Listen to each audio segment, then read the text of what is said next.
Okay. You just hit that, the light will turn red to turn it off.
I'd like to welcome everybody to the December 16th meeting of the City of Clovis Planning Commission. Members of the public are encouraged to participate in meetings by accessing the webcast on the city website, providing written comments at the same website, participate by phone, or coming to the Planning Commission meeting in person. I'd like to call the meeting to order. Join us in the flag salute, and Mike, if you'll lead us.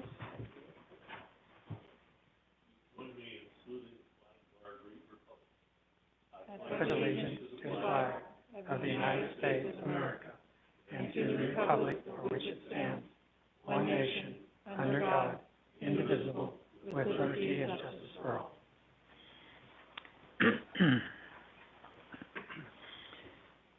all. Roll call, please. Commissioner Antuna? Here. Commissioner Bedstead? Here. Commissioner Cunningham? Here. Commissioner Hatcher? Here. Chair Hinkle. Here. Like a motion for approval of the minutes? Motion to approve? Seconded? Call for the vote. Motion by Commissioner Bedstead, second by Commissioner Hatcher to approve the minutes from the November 18th, 2021 meeting. Commissioner Bedstead? Yes. Commissioner Hatcher? Yes. Commissioner Antuna? Yes. Commissioner Cunningham? Yes. Chair Hinkle? Yes. Any comments from the Commission Secretary? None this evening. Comments from the Planning Commission? Yes, I'd like to acknowledge and thank the city planner for inviting us to attend functions when we welcome a new business into the city, and I was free, so I attended a week ago Wednesday, the United Health Center opening on Shaw, and then later on that same day was able to attend the Habitat for Humanity awarding of a home to a veteran and their family. I appreciated both, and of course was grateful to attend the retirement acknowledgement of Luke Serpa yesterday. So the chair and I were both present for that, and they were all three very worthy events to attend. Thank you. Any other comments? Okay. At this time, we will open it up to public comments, and this is an opportunity for the members of the public to address the Planning Commission on any matter within the Planning Commission's jurisdiction that is not listed on the agenda. Is there anybody who would like to speak? Okay, if you'll go up to the mic, give us your name. Yes, just go up to the mic. Someone want to turn that mic on for him, please? Please, God.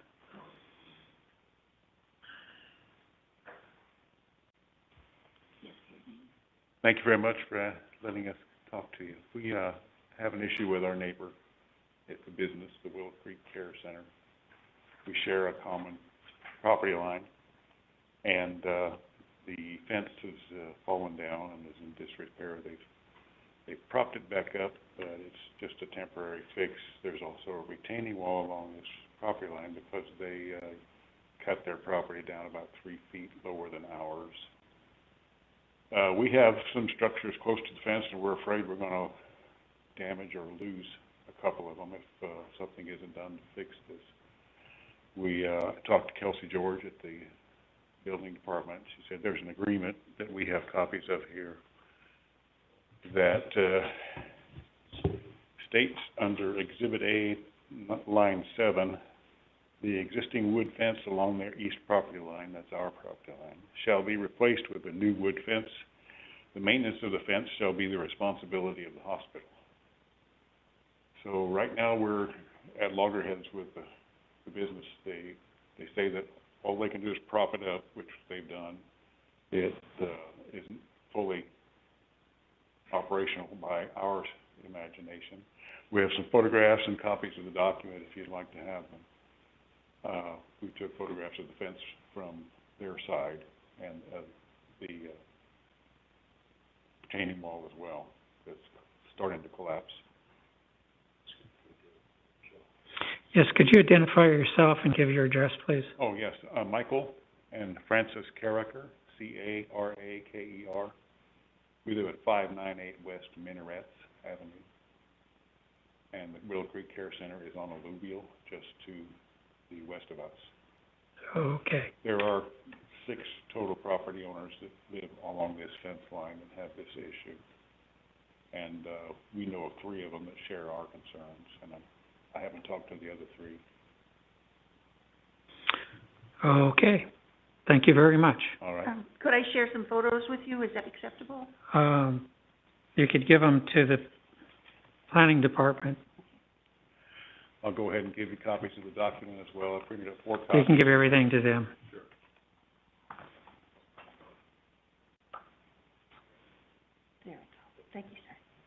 Thank you. Thank you. Thank you.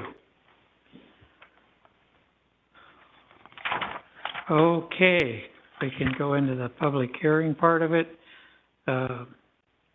Item 1, consider approval, a request to approve a conditional use permit for a U-Haul motor vehicle rental and leasing business at 270 Shaw Avenue, Green Planet LLC, applicant representative Punjab Bihava LLC, property owner. Staff?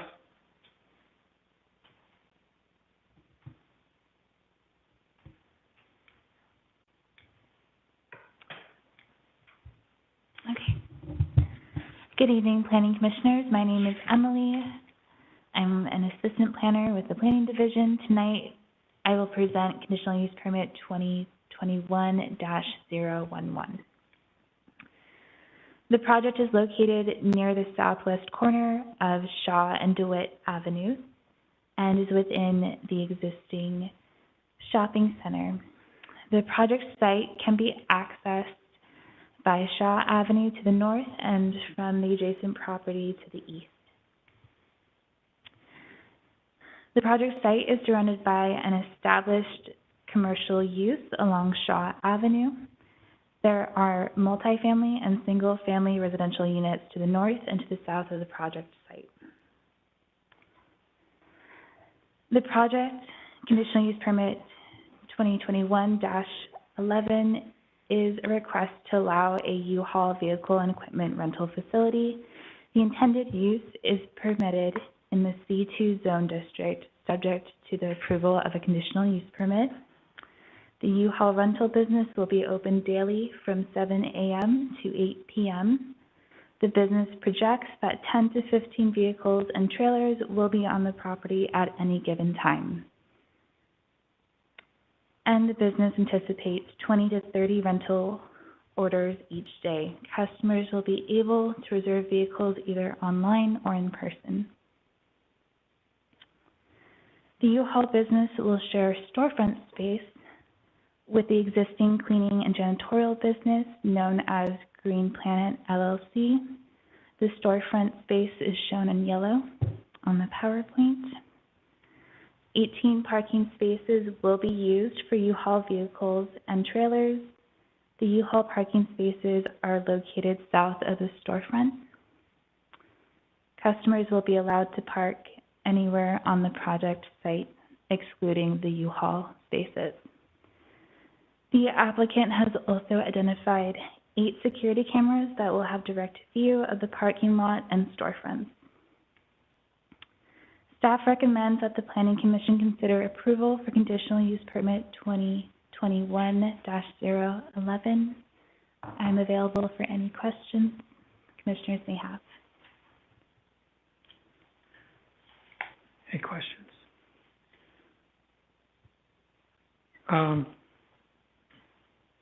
Go ahead. Okay. While reading through the document, I didn't see any type of mention as far as, I have, I guess, a concern of possible vandalism or theft or any, other than the cameras, I didn't really see anything else to mitigate that, and it sounds like the rental vehicles are going to just be parked there, I'm assuming overnight and until they're rented. So I didn't see anything in there other than installing 2 additional cameras that are used as deterrent. No additional lighting, nothing else is being, that I saw in the report. So were any other considerations made to mitigate any of these concerns? Staff did have a meeting with the applicant previously, and the applicant did indicate that they already have security services that do visit the site. I'm sure the applicant can speak more to that. Thank you. Yeah, I had one more question. I was trying to make sure I was doing my math right here. With regard to parking, I see the call out that the property has 131 spaces, and based on what was assessed, the project site requires 110. And then as I go down further in the documentation, if I'm following along correctly, it indicates that 15 will be utilized and then another 6, which will be extended to make some longer stalls for larger vehicles. So that's 21. Is the intent to just take the parking back to the minimum 110? What's kind of the net there that's going to be left in terms of parking spaces once this shift in allocation for the U-Haul vehicles is made?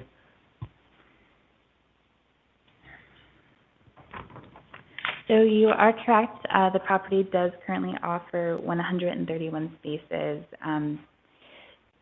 The thought is that we would have spaces dedicated solely for the U-Haul vehicles, and that would keep that fleet separate from private vehicles, kind of creating a safe area for those vehicles. So that's the main motivation behind it.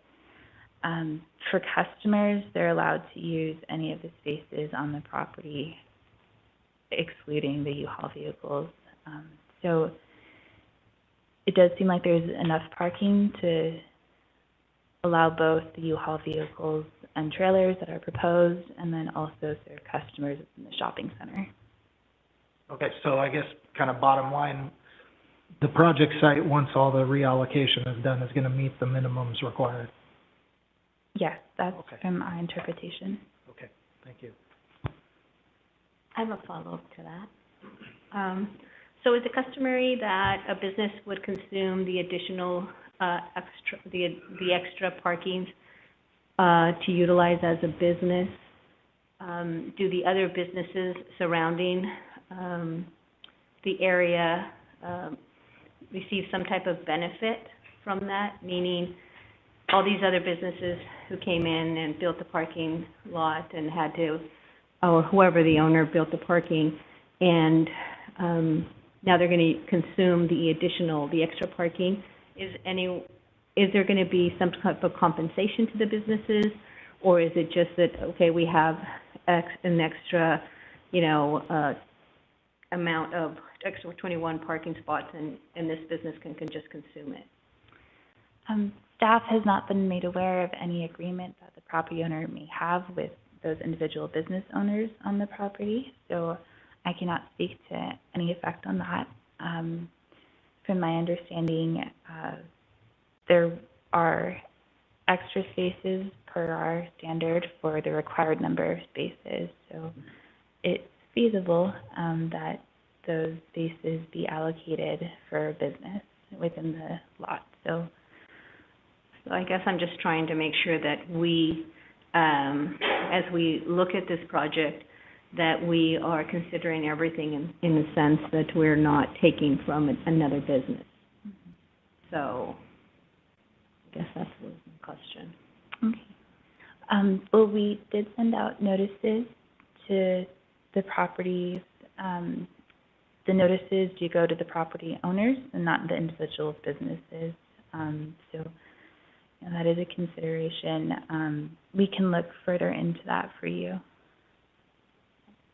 Thank you. I have a question.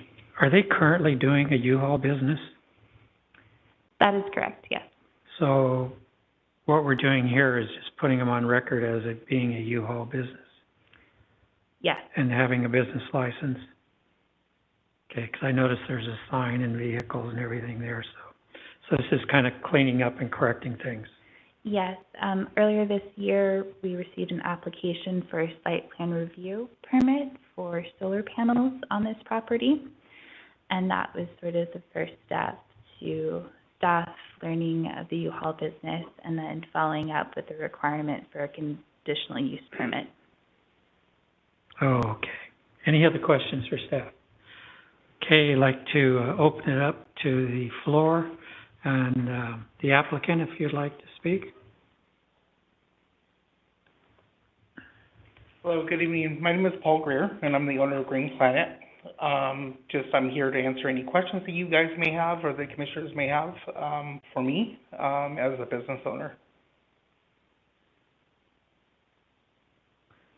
Do you want to try to answer that question that I posed to the planning department? Yes, can you repeat that question? Yes, I was, my question was as far as the parking. So there was excess parking, above the minimum in that location. And your business is gonna consume 21 of those parking spots. And my question was it appropriate for a business to come in and consume parking that everyone contributed to, or the owner contributed for his business? So was there compensation, or is there an agreement for the other businesses? Is there an agreement, or was there anything in place? Or Okay. can a business just come in and consume the additional parkings and then that's their business? Sure. So I can answer, there has been no compensation, to other businesses that I know about, or to the other businesses around there. I do consume the majority of that entire building, that sits there on, 270 Shaw. The U-Hauls will be placed, in the back of the property over to the right-hand side. Nobody normally parks there, so it's pretty empty, you know, consistently, except for the U-Hauls being put there. So, I mean, no, to answer your question, there has been no compensation. Yeah. And possibly the other question I had was, staff did mention that you have security, so some type of mitigation measures to deter vandalism or theft. And you have a service that comes and patrols your parking lot? So I do not have a service that comes in and patrols the parking lot. As my business, the property owner may have it. But I can tell you that we've had the U-Hauls there now for about a year and a half. There has not been any issues. There's been one issue where there was a homeless gentleman that stayed in the back of the truck. So now what we do is we just park the trucks all the way up against the fence, so they have no access to the back of the truck. Ever since then, I've had no issues, you know, with any kind of vandalism, any break-ins, any of that kind of stuff.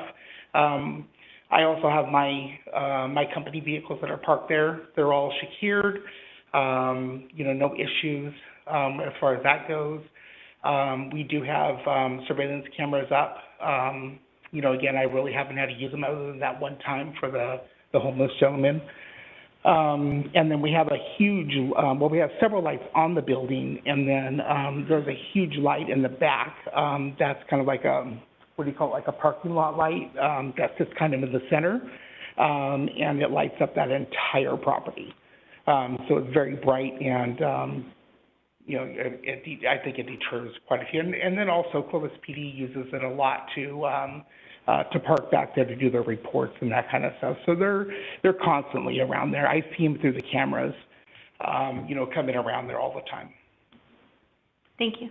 And You're welcome. Commissioner Antuno, if I may add too, regarding to parking, there is reciprocal access with the property directly east to it as well. And when it comes to, you know, kind of privatizing, for lack of a better term, of these, typically when we do our reviews, we look at just the overall parking for the center, and we leave it up to the property owner to kind of decide how they want to allocate. So to address your question about them, you know, taking up 20 spaces now for that one business, we tend to leave that to the property owner to kind of manage that with their tenants.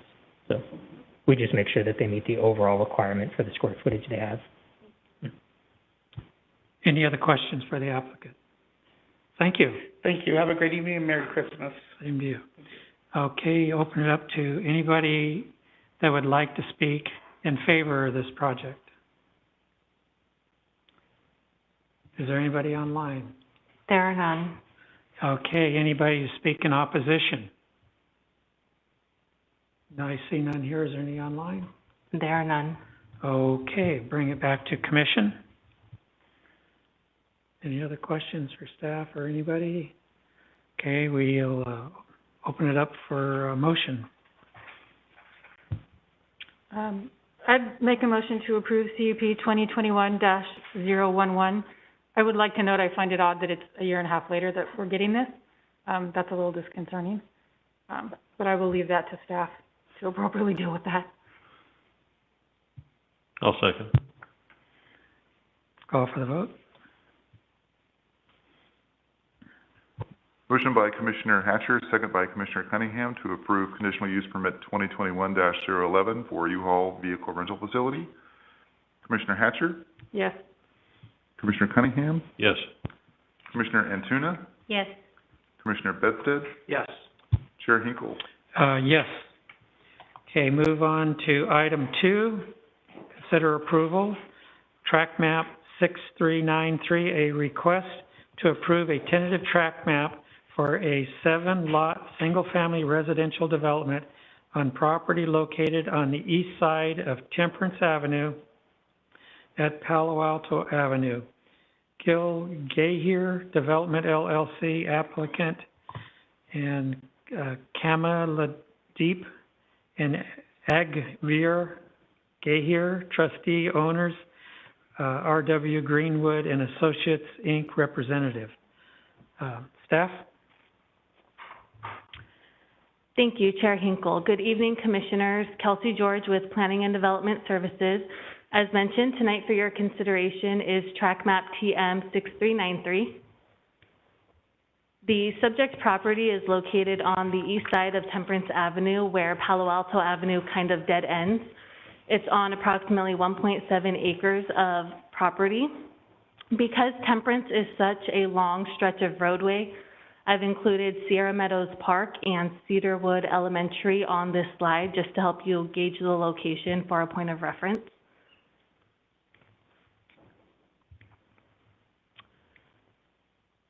The proposal before you this evening is a 7-lot single-family residential development on an infill lot that is completely surrounded by development of similar uses.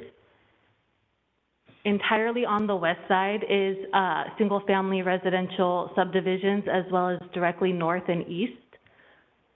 Directly to the south is a multifamily residential development. And as previously mentioned, Sierra Meadows Park and Cedarwood Elementary are in the general vicinity, as well as Pup Creek Basin.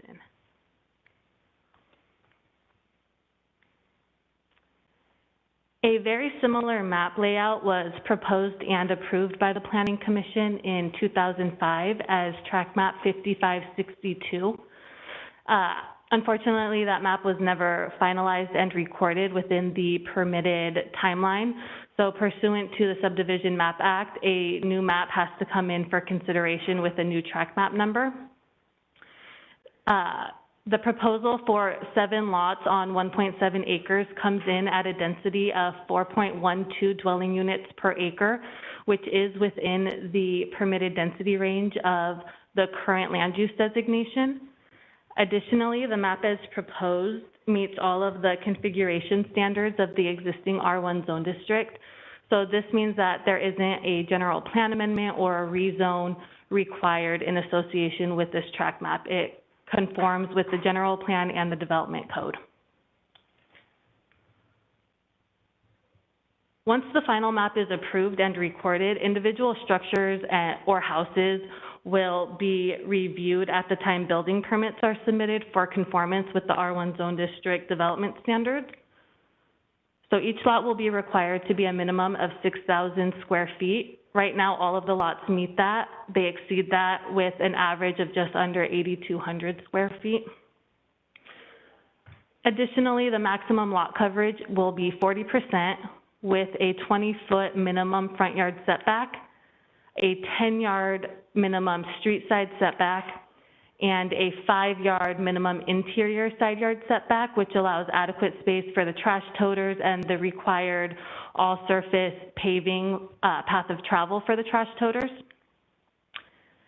And additionally, the 35 feet will be the maximum height permitted for these structures. The map is proposing the 7 lots with a 36-foot minimum right-of-way width from curb to curb. This allows for vehicular travel in both directions and street parking on both sides of the street, which meets the city standard. There will also be a 5-foot minimum sidewalk throughout the entire perimeter of the subdivision, which also meets city standard. The entire subdivision will be required to be developed to meet Cal Green and all current building codes. Staff recommends that the Planning Commission approve tentative tract map 6393 subject to the conditions of approval and make the finding of consistency that the dedication toward public right-of-way is proportionate with the development being proposed. That concludes my presentation. Myself and the applicant are available to answer any questions should the Commission or the public have any. Thank you. Any questions for staff? Just a correction for the minutes. Those dimensions were in feet, not yards. Okay. All right. We'll move to the applicant. The applicant would like to speak on this.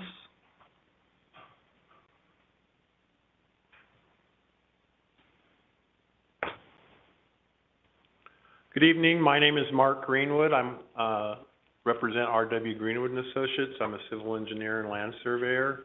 So I am representing this project tonight. And if you have any questions, I'd be pleased to answer them for you. Any questions for the applicant? See none. Thank you. I would also like to thank Kelsey and her staff for helping us with the application. They were very helpful. They did a great job of keeping this going, and so thank you very much, Kelsey, and I hope you can see that and support our project. Thanks. Thank you. Anybody in the chambers that would like to speak in favor of this project? Anybody online? There are none. Anybody that would like to speak in opposition in the chamber? See none. Is there any online? There are none. Okay, bring it back to the commission for any more discussion. If none, we're open for a motion. Motion to approve tentative tract map 6393. I'll second. Call for the vote.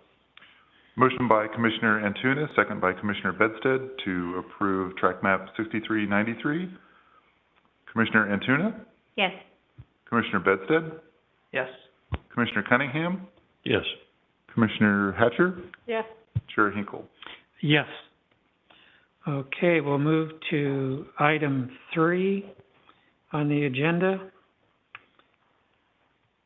Consider items associated with 0.85 acres of property located on the east side of North Locan Avenue, north of Powers Avenue, a place called Home.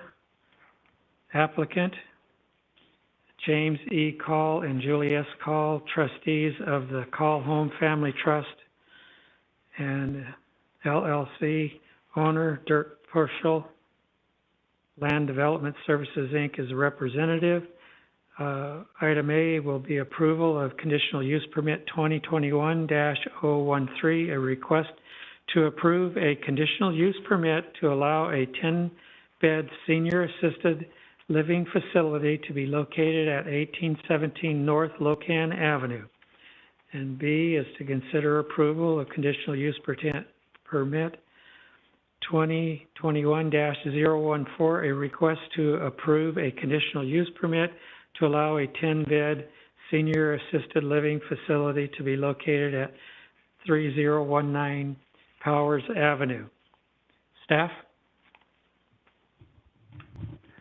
Thank you, Chair, members of the Commission. Good evening. As indicated, the project site is approximately 0.85 acres. It's located on the east side of North Locan Avenue, just north of Powers Avenue. And the entire project boundaries is located south of Shepherd Avenue. This evening, the applicant is requesting the Planning Commission to approve 2 distinct and separate conditional use permits this evening.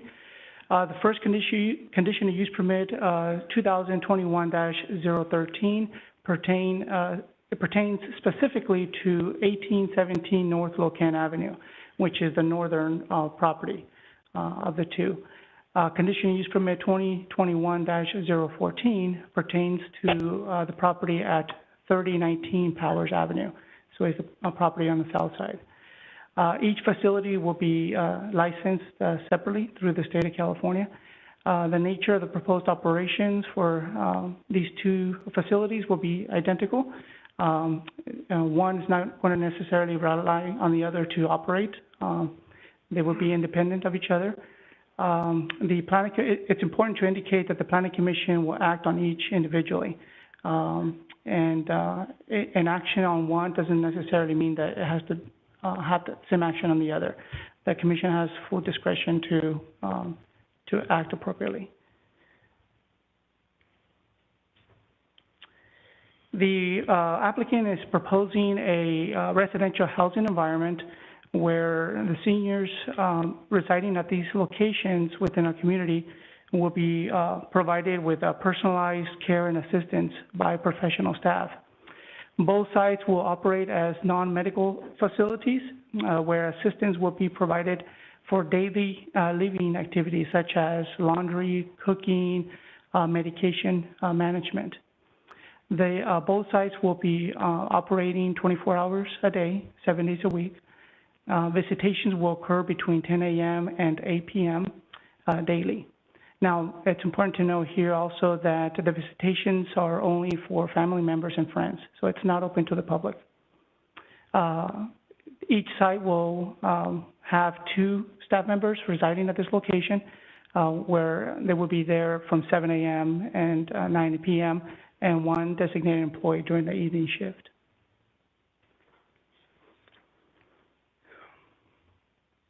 The proposed design for these 2 facilities is to resemble custom-built homes with enhanced architectural treatments, particularly along the front elevations facing the public streets. This will provide an attractive and complementary elevations, and that will be compatible with the surrounding single-family residential uses in the area. In terms of circulation, access, and parking, the proposed number of parking stalls for the project complies with our development code. What's important to indicate here is that if the Commission chooses to approve both conditional use permit, staff will, through the site plan review process, ensure that the stall dimensions comply with our development code. And that includes also the 3 stalls within the garage. They will need to comply with the 10 by 20 minimum clear dimensions as well. The property to the north, which is 1817 North Locan, will have 2 access points to that property off of Locan, one through the driveway to the 3-car garage, and the other one on the north side of the project where they will be able to access 4 open parking stalls on the north side. The facility at 3019 Powers will be served primarily from Powers Avenue to the south. Again, direct access to the driveway, to the 3-car garage, and the 4 open stalls as well.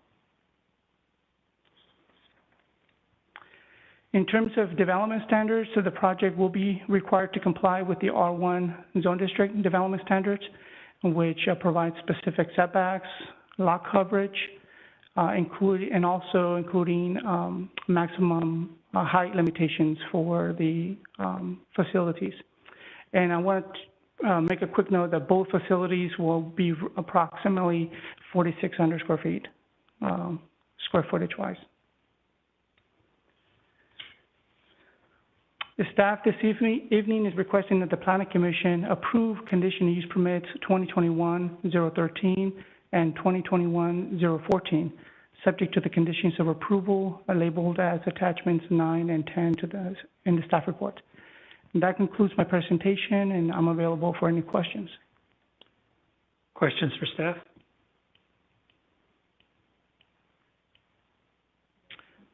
See none, thank you. We'll open it up now for the applicant to speak.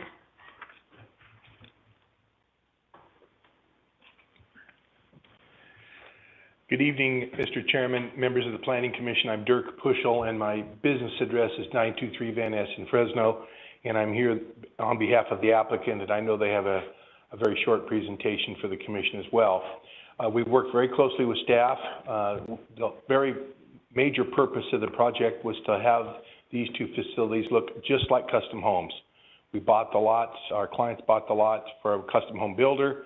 The whole concept was to have them blend in to be entirely compatible with this single-family residential neighborhood. So we spent considerable time about where parking should occur, setbacks, because the Murchisons have facilities in Clovis already. They were able to provide the addresses of those facilities, so your police department was able to look them over and make sure that they were running smoothly. Have had absolutely no problems of any enforcement issues. I can tell you that from my own experience, my wife volunteered for hospice some time ago, and on Wednesday she would go individually to a facility very similar to this in Clovis, where there were 6 homes, 3 on one street and 3 on the other, and they were all tied together by a common rear yard. And on Sundays after church we would go, and I had a hard time finding it because it just looked like another home. And this is exactly the concept that the Murchisons are proposing here. Just a nicer home, nicer neighborhood. But we ask that you support the application, and we certainly appreciate all the time that staff has given to create the recommendation of approval. I'd be happy to answer any questions, and as I mentioned, the Murchisons have a brief statement as well. Any questions for Dirk? So based on the parking stalls, I'm assuming none of the residents, other than the staff, will have cars? They're all not with their own vehicles? Yeah, they're not driving. Okay, Yeah, so then do staff take them where they need to go, or do you rely on family to come get them? Most of the people don't leave. Okay, Yeah. they just... Sadly. Okay. Yeah, sadly. Okay, thank you. And if you've been through these things, there's not a lot of visitation either, and that's sad too. Yeah. But we meet the parking standards, and the Murchisons actually did some analysis of their other facilities just to make sure that they had plenty of parking. And again, working with staff, we're very sure that we'll have adequate parking and there won't be issues in the neighborhood. Thank you. Dirk, before you run off, there are other homes in that area that are same use. Is this all owned by the same folks, or are they different? Yes, the 2 homes will be owned by the same people. No, in addition to the 2 homes, I know for a fact there's 2 more homes just west on Powers and around the bend. Yeah, I'll let Colin speak to that. Yeah, and this is an non-ambulatory or ambulatory home? It's I'll let Colin tell you because it's technically, that will be really technically correct. Right. Okay. Thank you, Dirk. Okay, the applicant. Good evening. My name is Colin Murchison, and my brother David and I own a place called Home Residential Care. We have 7 homes, all located in Clovis, and we'd be happy to answer any questions. We've been doing this since 2012.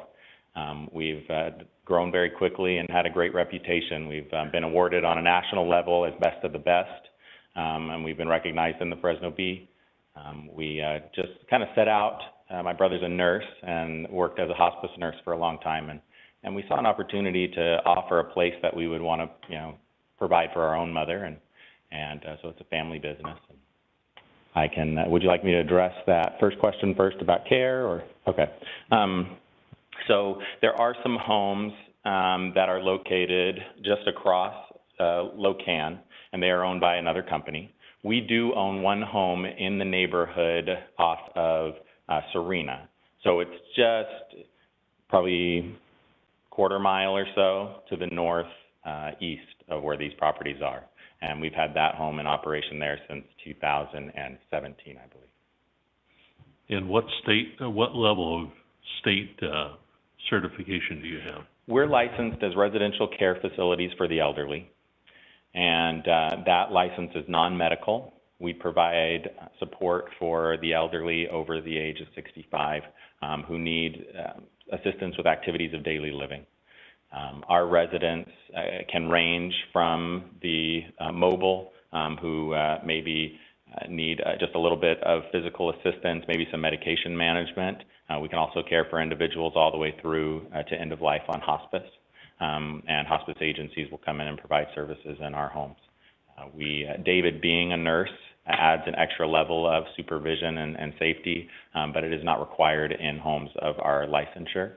It's kind of an added bonus that I think also makes families feel all the more comfortable with coming into our facility. Your facility does not provide for activities for the residents, though? It's just care? It is activities as well. Okay.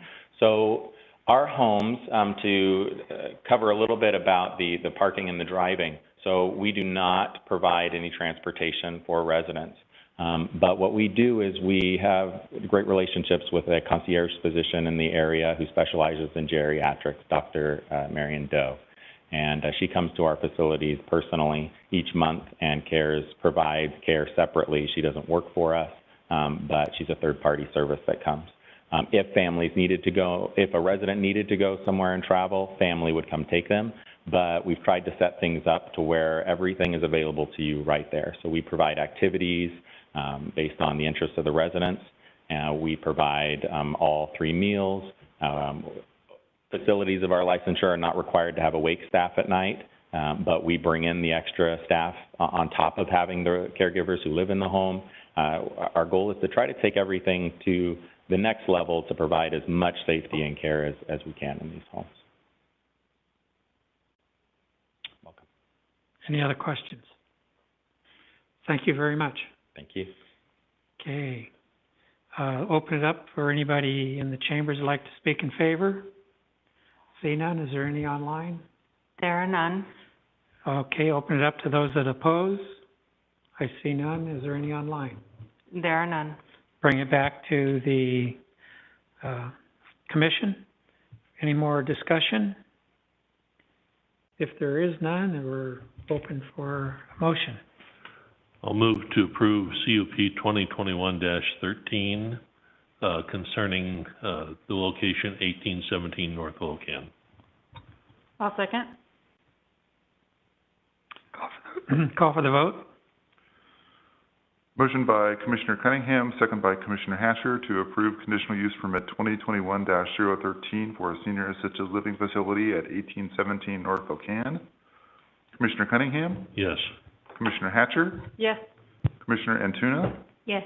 Commissioner Bedstead? Yes. Chair Hinkle? Yes. Okay, see nothing else. I will adjourn the meeting. No. One more. Oh, I'm sorry. I'll move to approve CUP 2021-14 concerning the address at 3019 Powers Avenue. I'll second. Motion by Commissioner Cunningham, second by Commissioner Hatcher to approve conditional use permit 2021-014 for a senior assisted living facility at 3019 Powers Avenue. Commissioner Cunningham? Yes. Commissioner Hatcher? Yes. Commissioner Antuna? Yes. Commissioner Bedstead? Yes. Chair Hinkle? Yes. Okay, now, seeing nothing else, close the meeting at 6:43.